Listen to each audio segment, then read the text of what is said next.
दसरा म्हटलं की आपल्याला सर्वात जास्त आठवतं ते म्हणजे रावण दहन। पण कधी विचार केला आहे का ही परंपरा नेमकी कधी सुरू झाली? रामायणानुसार रावण हा लंकेचा राक्षस राजा होता। त्याने सीता मातेचं अपहरण केलं आणि प्रभू श्रीरामांसोबत महायुद्ध छेडलं। अखेरीस श्रीरामांनी रावणाचा वध करून धर्माचा विजय प्रस्थापित केला। त्या विजयाचा आनंद आजही आपण रावण दहनाच्या स्वरूपात साजरा करतो।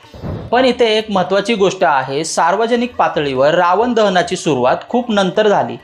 संत तुलसीदासांनी 1574 साली रामचरितमानस लिहिलं।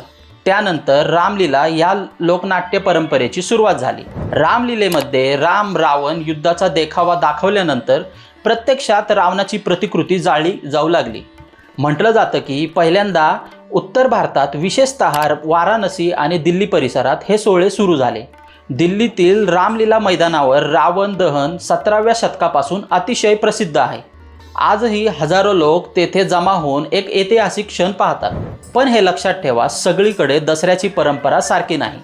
महाराष्ट्रात दसऱ्याला अपराजिता देवीचं पूजन महत्त्वाचं मानलं जातं, तर कर्नाटकातील मैसूर दसरा रावण दहनावर नाही, तर देवी दुर्गेच्या महिषासुराच्या विजयावर आधारित आहे। म्हणूनच रावण दहन ही एक केवळ धार्मिक परंपरा नाही, तर एक सामाजिक संदेश आहे। आपण रावणाचा पुतळा जाळतो हे केवळ राक्षसाचा अंत म्हणून नाही, तर आपल्या मनातील राग, मत्सर, लोभ, अहंकार यांसारख्या दुष्ट प्रवृत्ती जाळून टाकण्यासाठी।